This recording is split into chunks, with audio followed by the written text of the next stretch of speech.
செஞ்சி போயிட்டுருக்கோம், செஞ்சி கோட்டைக்கு.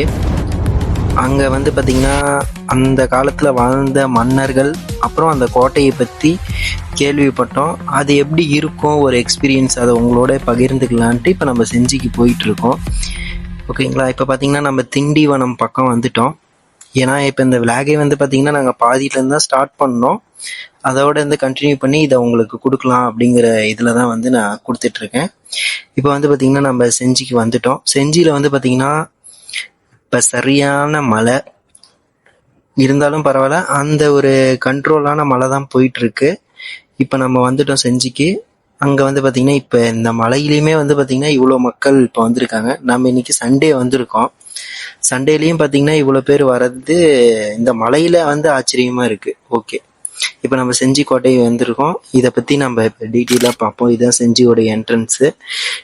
செஞ்சியோடைய இந்த பார்த்தீங்கன்னா வாய்க்கால் மாரி இருக்குல்ல, இதெல்லாம் வந்து பார்த்தீங்கன்னா அந்த காலத்தில் கோட்டையை சுற்றியுமே இந்த இது இருக்குமா. இதில் வந்து முதலைகளை விட்டுருப்பாங்கன்னா திருடர்கள் யாரும் உள்ளே வந்துடக்கூடாது அப்படிங்கிறதுக்காக இதை வந்து போட்டிருக்காருதா சொல்கிறாங்க. அதுக்காக தான் இருக்கும். நான் இதை பற்றி உங்களுக்கு ஃபுல்லாக ரெஃபர் பண்ணிலாம் சொல்ல, எனக்கு தெரிஞ்சதை நான் சொல்லிகிட்டு இருக்கேன். இப்போ வந்து பார்த்திங்கன்னா இதுதான் நம்ம கோட்டைக்குள்ளே போகிற என்ட்ரன்ஸ். மன்னர்கள்லாம் அப்போ வந்து பார்த்திங்கன்னா என்ட்ரன்ஸ் இதுதான் கோட்டைக்குள்ளே போகிறது. இந்த கோட்டை வந்து பார்த்திங்கன்னா சுற்றளவு, மொத்த சுற்றளவு வந்து பார்த்திங்கன்னா சுமார் 12 கிலோமீட்டர் வந்து சொல்கிறாங்க. அதெல்லாம் வந்து பார்த்திங்கன்னா இந்த கோட்டை எல்லாமே கருங்கற்களால் ஆனது. அதேமாரி இந்த சுற்றி இருக்குல்ல, இதுக்குள்ளே வந்து 3 மலைகள் இருக்குது. அங்கே பார்த்தீங்கன்னா உங்களுக்கே தெரியும் 3 மலை இருக்கும். அந்த 3 மலையுமே மேலேயுமே கட்டியிருக்காங்க, கருங்கல்லால் தான் கட்டியிருக்காங்க. அப்போ இங்கிருந்து தான் வந்து பார்த்திங்கன்னா ஏதாவது நாடுக வந்து மற்ற மன்னர்கள் போர் தொடுத்து வந்தாங்கன்னா அதெல்லாம் இங்கிருந்து தான் வாட்ச் பண்ணி அவங்க அதுக்கான முன் ஏற்பாடு எல்லாமே ரெடி பண்ணுறது எல்லாமே. இது வந்து பார்த்திங்கன்னா நிறையா இதை பற்றி ஃபுல் டீட்டெயில் பார்க்கணுன்னா நமக்கு இங்கே செஞ்சிக்கு வந்தீங்கன்னா ஒரு 2-3 நாள் ஸ்டே பண்ணிங்கன்னா தான் இதை ஃபுல்லாக நம்ம சுற்றி பார்க்க முடியும். அதாவது ரொம்ப இதை பற்றி ஆர்வம் இருக்குது, இதை பற்றி தெரிஞ்சுக்கணும் அப்படிங்கிறவங்க, சும்மா வந்து பார்த்துட்டு போகிறவங்களுக்கு இதை பற்றி ஒன்றும் எதுவுமே இல்லை அப்படிங்கிற மாதிரி தான் இருக்கும். மேலே போய் பார்த்தீங்கன்னா ஏன்னா வியூ பாயிண்ட் தான் தெரியுது அப்படின்ட்டு இருக்கும். ஆனால் போனீங்கன்னா இப்போ எப்படி அந்த கட்டடக்கலையெல்லாம் எப்படி அப்பயே அந்த மாதிரி யோசிச்சு கட்டியிருக்காங்க. அந்த படிக்கட்டுலாம் பார்த்தீங்கன்னா இப்போ தான் நம்ம ரவுண்ட் படிக்கட்டு வைக்கிறதுலாம் டிஃப்ரெண்ட்டாக இருக்குது.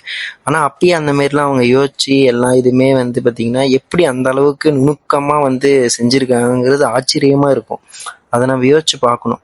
இந்த கட்டிடக்கலையெல்லாம் வந்து பார்த்திங்கன்னா 12-13ஆம் நூற்றாண்டில் கட்டப்பட்டது. ஓகேங்களா. அப்போ வந்து இது வந்து ஃபஸ்ட்டு கட்டியிருக்காங்க. அதுக்கப்புறம் இப்போ லாஸ்ட் டைம் எனக்கு தெரிஞ்சது வந்து சோழர்கள் வந்து இதை ஆட்சி செஞ்சு இது பண்ணியிருக்காங்க. சோழர்கள் இருந்திருக்காங்க. இதோடைய நீளம் வந்து பார்த்திங்கன்னா அதான் சொன்ன மாதிரி 12 கிலோமீட்டர் நீளம் மதில் சுவர்கள் இருக்குது. அந்த சுவரே வந்து பார்த்திங்கன்னா ரொம்ப பெருசாக இருக்கும். இப்போ வந்து பார்த்திங்கன்னா நம்ம ஃபுல் அண்ட் ஃபுல் இந்த இதுக்குள்ளே வந்திருக்கோம். இப்போ இந்த என்ட்ரன்ஸ்குள்ளேயே பார்த்தீங்கன்னா தெரியும். இப்போ மழையெல்லாம் என்னால் உங்களுக்கு காட்ட முடியல, ஏன்னா மழை வந்துகிட்டே இருக்கிறதுனால மழை வந்து சரியாக மிஸ்ட் இறங்கியிருக்கு. அதனால் வந்து கிளியராக நமக்கு தெரியல. அதேமாரி இங்கே மலைக்கு இது கோட்டைக்குள்ளே பார்த்தீங்கன்னா ஜெயிலுகள் எல்லாமே இருக்குது. அதெல்லாம் பார்க்க கொஞ்சம் ஆச்சரியமாகவே இருக்கு. அப்படி எப்படி இந்த மாதிரி ஜெயில் வந்து இவ்வளோ கைதிகள் இங்கே இருந்திருக்காங்களா அப்படிங்கிறதுக்கு பார்க்க. இதை பற்றி நான் இன்னும் உங்களுக்கு வீடியோ போனால் இன்னொரு டைம் வந்து உங்களுக்கு ரெஃபர் பண்ணி நல்ல டீட்டெயிலாகவே பெரிய வீடியோவாகவே நான் உங்களுக்கு எடுத்து தெளிவாக இதை பற்றி நான் உங்களுக்கு ஹிஸ்ட்ரியே சொல்கிறேன். ஃபஸ்ட் இந்த வீடியோ நம்ம எந்த அளவுக்கு ரீச் ஆகுதுன்னு பார்த்துட்டு அடுத்தடுத்து இதை நம்ம வந்து கண்டினியூ பண்ணுவோம். அதை கண்டினியூ பண்ணுறதுனால இதை பற்றி நம்ம தெரிஞ்சுக்கிறது பெரிய விஷயம்தான். இந்த கோட்டையில் வந்து பார்த்திங்கன்னா இந்த மாதிரி குளங்கள் இருக்குது. குளங்களில் வந்து பார்த்திங்கன்னா இப்போல்லாம் பராமரிப்பு இல்லாததுனால பச்சை பசேர்ன்னு இருக்குது.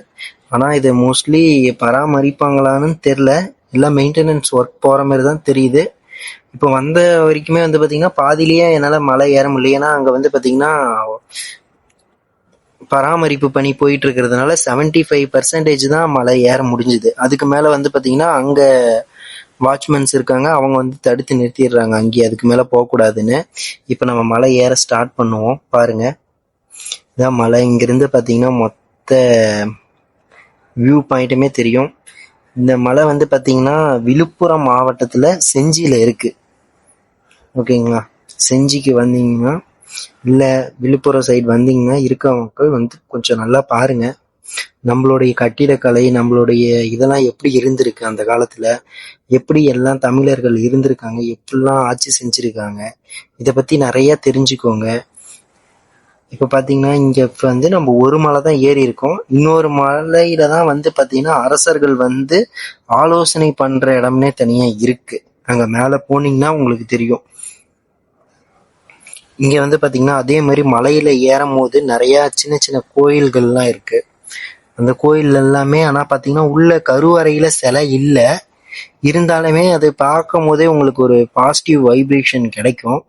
அங்கே சாமி இல்லைனாலுமே அந்த இடத்துல வந்து நீங்கள் வழிபாடு பண்ணி பாருங்க, அது ஒரு பாசிட்டிவ் எனர்ஜியாக இருக்கும். வரவங்க ஃபாரினர்ஸ்லாம் வந்து பார்த்துட்டு போகிறாங்க. நம்ம மக்கள், தமிழ் மக்கள் எவ்வளோ பேர் இங்கே வந்து பார்த்தாங்க, எப்படி இருக்குன்னு தெரியாது. அதேமாரி சில்ட்ரன்ஸ்லாம் வந்தாங்கன்னா நல்லா விளையாடுறதுக்கு அருமையான பிளேஸு, நிறையா விளையாடலாம், டைம் ஸ்பெண்ட் பண்ணலாம். ஆனால் இப்போ நாங்கள் வந்திருக்கிறது மதிய டைம் ஏறிட்டு இருக்கோம். இருந்தாலும் பரவாயில்ல, நீங்கள் வர மாரி இருந்தால் மார்னிங் பிளான் பண்ணிக்கோங்க, அப்படி இல்லைன்னா ஈவினிங்குள்ளே பிளான் பண்ணிக்கோங்க. ஈவினிங் 4 மணிக்கு மேலே மலை ஏற அலோடு இல்லை. ஒரு மலை ஏறி இறங்குறதுக்கே எப்படியும் அப் அண்ட் டவுன் நீங்கள் ஒரு மலை ஏறிட்டு மேலேயும் சுற்றி பார்க்க இடம் இருக்குது. அங்கே வந்து சுற்றி பார்த்தீங்கன்னாவே அதுவே எப்படி பார்த்தாலும் உங்களுக்கு ஒரு 1 hour 1.5 hours தேவைப்படும். அதாவது நான் சொல்கிறது சீக்கிரம் பார்க்குறவங்களுக்கு, பொறுமையாக நின்று நிதானமாக பார்க்குறவங்களுக்கு வந்து பார்த்திங்கன்னா டைம் பத்தாது, ஆஃப் டே அங்கேயே போயிடும். அந்தமாரி உங்களுக்கு எப்படி டைமோ அதேமாரி நீங்கள் ஈவினிங் மார்னிங் வந்துட்டிங்கன்னா சீக்கிரம் மலை ஏறி பார்த்துட்டு கீழே வந்து டைம் ஸ்பெண்ட் பண்ணலாம், விளாட்லாம். பார்த்தீங்கன்னாவே எவ்வளோ அற்புதமாக இருக்குன்னு உங்களுக்கு தெரியும். மலையோடைய வியூ பாயிண்ட்டு இது எல்லாமே பார்க்கவே உங்களுக்கு அப்படியே சின்ன சின்ன கற்களை அப்படியே குமிச்சு வச்ச மாரி இருக்கும். இப்போ வந்து பார்த்தீங்கன்னா இந்த மலையில் நம்ம மேலே ஏறிட்டோம். இது வந்து இங்கே இருக்கவங்க ராணி கோட்டைங்கிறாங்க, ஆனால் இதை பற்றி எனக்கு ஃபுல் டீட்டெயில் தெரியல. இருந்தாலும் இதில் வந்து தானிய களஞ்சியங்கள் இது எல்லாமே கீழேயும் இருக்குது, மேலேயும் வச்சுருக்காங்க. அதேமாரி இந்த பீரங்கி, வெடிமருந்து இதெல்லாம் வைக்கிறதுக்கான இடமும் இங்கே இருக்குது, அதையுமே நம்ம பார்க்க முடியும். இது வந்து பார்த்திங்கன்னா கீழே வந்து மண்டபம்ங்கிறாங்க. இங்கே தான் வந்து ஏதாவது ப்ரோக்ராம் நடந்துச்சுன்னா இங்கே தான் எல்லாம் நடனம் நிகழ்ச்சி இந்த மாதிரி ஏதாவது வேடம் போட்டு அதை எப்படி இங்கே எல்லாம் மெயின்டைன் பண்ணுறது, அந்த மாதிரி எல்லா நிகழ்ச்சிகளுமே இங்கே நடக்கும்.